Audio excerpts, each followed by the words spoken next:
সে এক মজার রাজ্য। গভীর অন্ধকারে ঘোড়া ছুটিয়ে রাজ্য জয়ের পথে রাজা খুঁজে পায় আলোর দিশা।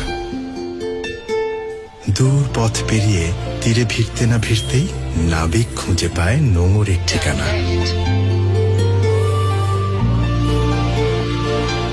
রাজ্য জুড়ে সজাগ দৃষ্টি, চোখ এড়ানোর সুযোগ নেই ছোট্ট কোনো ভুলের।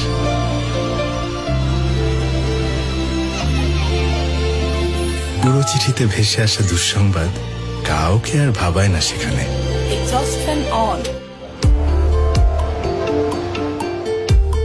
সেই স্বপ্নরাজ্যে রানী চোখ খুললেই দেখে রাজকন্যার হাসি।